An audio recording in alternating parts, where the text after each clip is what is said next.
kan, kamera ini biasanya dipakai untuk acara-acara yang gede. Gunanya biasanya kamera ini buat media rekam.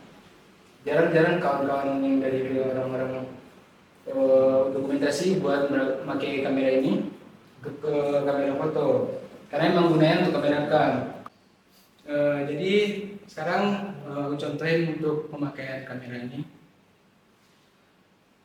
Kamera ini ada dua tempat untuk zoom. Yang pertama yang ini zoom, juga yang di atasnya ada juga zoom. Terus tombol on off-nya ada di bawah sama di atasnya juga. Zoom yang kegunaannya itu pun beda-beda. Yang di bawah, kayak contoh, misal zoom. Untuk yang di atas, zoomnya terlalu pelan. Biasanya digunakan untuk kawan-kawan yang buat film. Zoom itu biasanya untuk dramatis, pelan-pelan. Terus yang di bawah ada juga zoom in atau zoom out. Biasanya yang dipakai untuk di bawah itu cepat kayak gini. Biasanya digunain untuk acara-acara kayak momennya yang jarang-jarang yang dapat. Jadi kayak momen-momen yang bentar, cuman ada yang bentar. Jadi harus cepat gitu kan zoomnya, kayak koruptor ditangkap terus dibawa ke rutan, kan harus cepat. Jadi bisa pakai yang ini. Untuk tombol on off-nya ada di atas juga sama di bawah. Tombol menu setting biasa di bawah sini. Jadi kalau untuk sekarang mungkin standar dulu. Kawan-kawan boleh coba dulu. Misal kita butuh momen dramatis, boleh objeknya kayak pura-pura nangis, acting nangis, boleh acting nangis, pelan-pelan, nangis. Oke, itu biasanya untuk momen-momen yang kayak sedih, marah. Nah, kalau yang untuk yang cepat, bisa juga kita gunakan untuk momen kayak lagi nari. Objek boleh nari. Nah, setelah nari apa? Bawa. Nari cepat. Oke, berarti kita butuh tangannya. Karena tripod kita nggak sesuai untuk standar kamera ini, kita bisa pegang ini. Oke, diputar. Nah, tahan. Saya pakai kayak gini. Gerak. Ya, ini bisa pakai tangan ini. Nah, apa ini? Bisa. Oh, dari sebelah sini baunya.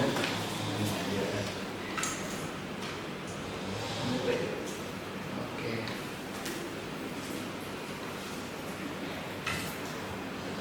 Kawan-kawan bisa mainin.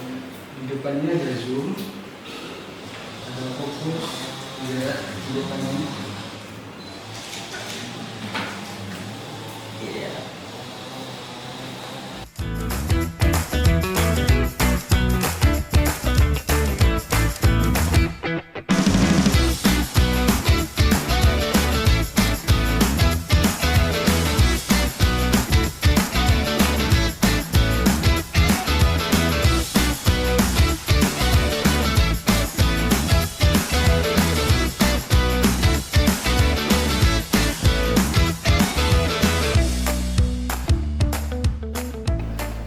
Assalamualaikum warahmatullahi wabarakatuh. Perkenalkan, nama saya Nuri Davi. Saya adalah mahasiswa Prodi Seni Teater. Kali ini kita akan belajar bersama mengenai teater. Sebelum kita masuk pada tahapan persiapan keaktoran, kita harus terlebih dahulu tahu apa itu teater. Teater adalah gedung pertunjukan yang salah satunya menyajikan cerita atau gagasan dan drama melalui aksi langsung para aktor di atas panggung di hadapan penonton. Cerita biasanya diungkapkan melalui dialog, gerak, ekspresi, musik, dan tata artistik lainnya. Kata teater berasal dari bahasa Yunani kuno, yaitu teatron, yang berarti tempat untuk menonton. Namun, dalam perkembangannya, teater tidak hanya merujuk pada tempat, tetapi juga pada kegiatan seni yang melibatkan pertunjukan drama hidup di hadapan penonton. Hari ini kita akan fokus pada satu unsur dari teater, yaitu aktor. Aktor adalah individu yang memerankan tokoh dalam pertunjukan teater atau film dengan menghidupkan karakter melalui dialog, gerak tubuh, ekspresi wajah, dan penggunaan suara. Aktor adalah unsur penting dan paling utama yang terlihat langsung oleh penonton, karena mereka yang menghidupkan cerita di atas panggung. Selanjutnya, menyampaikan cerita. Melalui aktingnya, aktor menyampaikan konflik, pesan moral, maupun emosi yang ingin disampaikan pertunjukan kepada penonton. Poin ketiga, membangun hubungan dengan penonton. Aktor membentuk koneksi langsung dengan penonton melalui tatapan, kehadiran fisik, dan ekspresi jujur yang menyentuh. Contoh teori atau metode yang mempengaruhi aktor, yang pertama ada Konstantin Stanislavski. Metode membangun karakter secara psikologis dan realistis. Yang kedua ada Bertolt Brecht. Aktor harus membuat penonton berpikir, bukan hanya terbawa emosi. Yang ketiga, Antonin Artaud. Aktor sebagai kekuatan tubuh dan emosi yang mentah, bukan hanya penghafal naskah. Keterampilan dasar yang harus dimiliki oleh aktor, yang pertama adalah olah tubuh. Tubuh adalah media ekspresi aktor. Gerakan tubuh harus fleksibel, terarah, dan sesuai dengan karakter. Aktor yang menguasai tubuh mampu menghidupkan tokoh dengan kuat. Bahkan sebelum mengucapkan sepatah kata, latihan ini perlu dilakukan secara berulang, konsisten, dan terintegrasi dengan latihan vokal serta emosi untuk menciptakan pertunjukan yang hidup dan menyentuh penonton. Kali ini kita akan latihan bersama teman-teman aktor pemula mengenai olah tubuh. Untuk gerakan pertama kita gerakan peregangan, teman-teman. Jadi ini sangat basic. Teman-teman bisa mengikuti saya. 1, 2, 3, 4. 1, 2, 3, 4. 1, 2, 3, 4. Tangan, teman-teman. Tahap selanjutnya mungkin kita akan melakukan kelenturan tubuh. Jadi teman-teman boleh bergerak selambat mungkin, mengeksplor seluruh tubuhnya, dan sepelan mungkin dirasakan bagaimana gerak tubuhnya. Kita mulai aja. Mungkin teman-teman bisa mulai dari jongkok. Bayangkan kalau teman-teman itu adalah tumbuhan, dan mulai hitungan ketiga teman-teman harus bergerak seperti tumbuhan yang bertumbuh. Nikmati, sabar, dan pelan-pelan ya teman-teman. Oke, kita mulai. 1, 2, 3.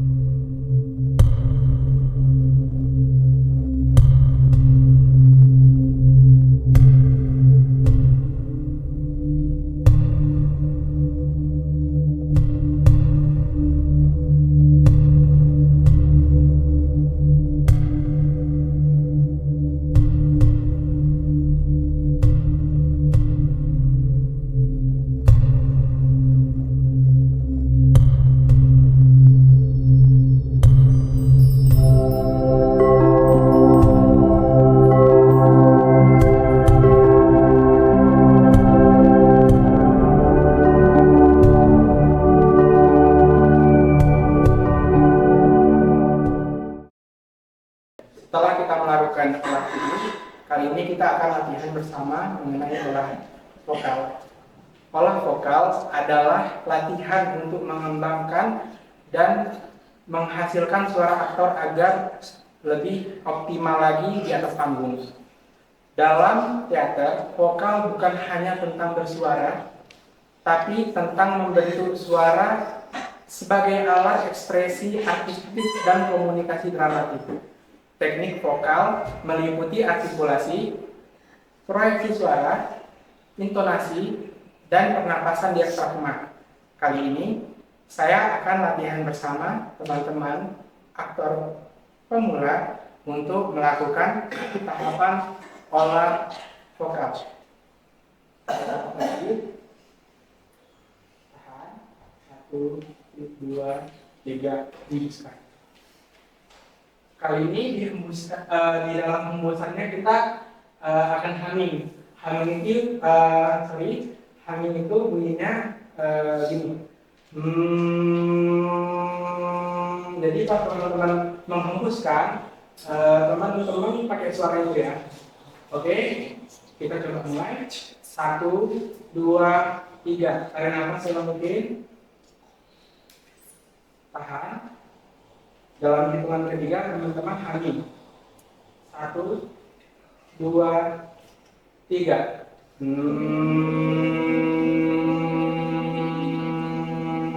Disarankan untuk teman-teman menghembuskannya jangan terlalu terburu-buru supaya kita bisa melatih napas kita supaya lebih panjang lagi. Selanjutnya kita akan menghembuskan nafas dengan huruf konsonan supaya kita terlatih untuk berbicara lebih jelas lagi. Oke, kali ini kita mulai dari huruf A terlebih dahulu. Kita tarik nafas lagi. 1, 2, 3.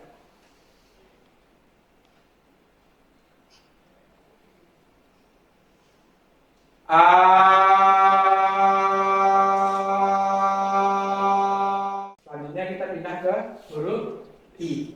A, I. Oke. Dalam hitungan ketiga, tarik nafas. 1, 2, 3. Tarik nafas.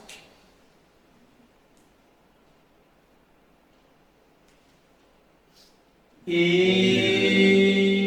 1, 2, 3. Tarik nafas. 3, 2, 1.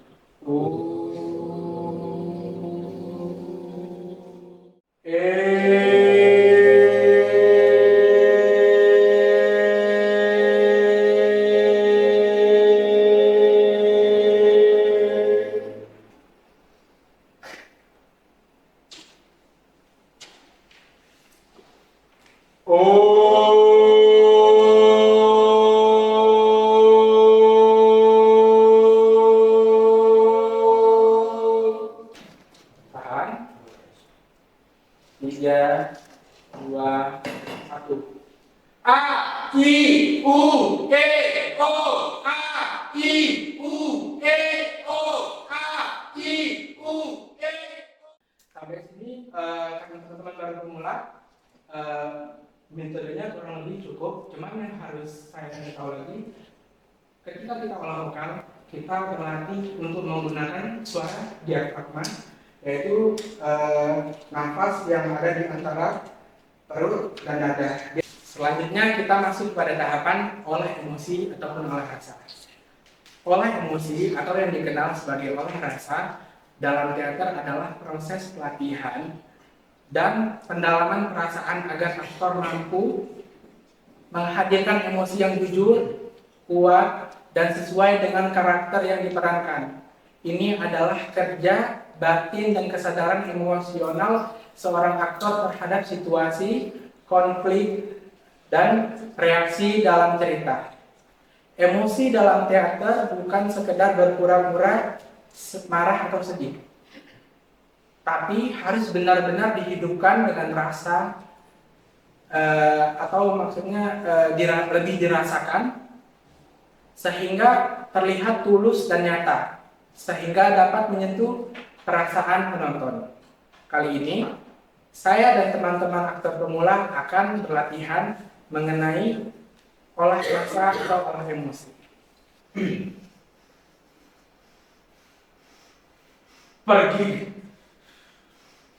Pergi kamu,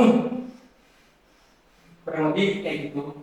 Kalau yang nada nafasnya lambat tapi suara cepat, ini memang agak rumit. Cuman pelan-pelan kita coba. Teman-teman untuk melakukan apa yang aku bilang tadi ya. Yang pertama, nafas cepat. Mau ketawa, kasih aja dulu. Enggak. Nah, ini dia keutamaan kita di olahraga itu melatih kita untuk cuek sama keadaan sekitar, teman-teman.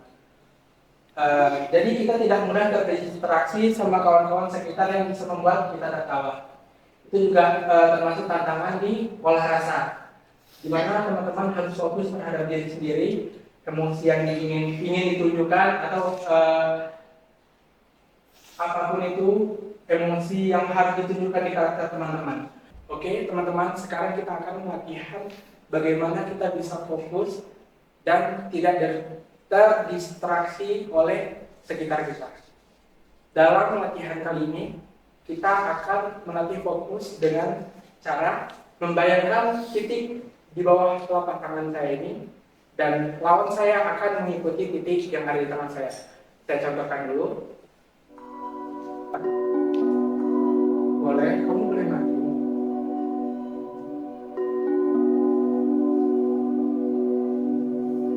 Oke, cukup teman-teman. Kurang lebih itu salah satu metode untuk melatih fokus kita dan melatih rasa kita untuk fokus terhadap diri kita sendiri. Baik teman-teman, berakhirlah video pembelajaran mengenai keaktoran dan teater ini. Saya Nuri Davi, pamit undur diri. Wabillahi taufiq wal hidayah. Wassalamualaikum warahmatullahi wabarakatuh. Pakai CapCut karena CapCut lebih aplikasinya lebih praktis untuk pemula. Terus fitur-fiturnya banyak.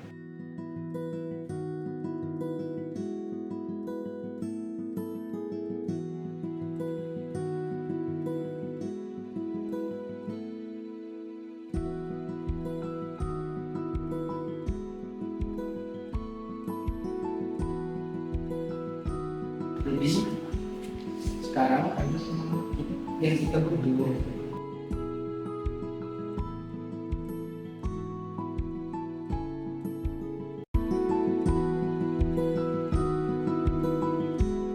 gimana sih saya video ini sampai akhir setelah kita butuh caption caption di setiap apa aja yang ada di video. Setiap gerakan, setiap apa yang ditampilkan kita butuh caption.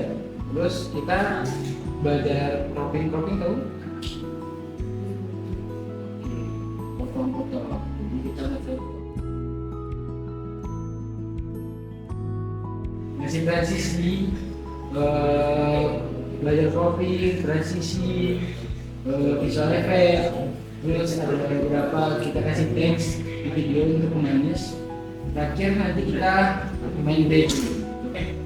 Karena tadi kita bahas cropping, berarti kita nge-crop apa aja materi-materi yang kiranya ini nggak bisa dipakai di dalam video.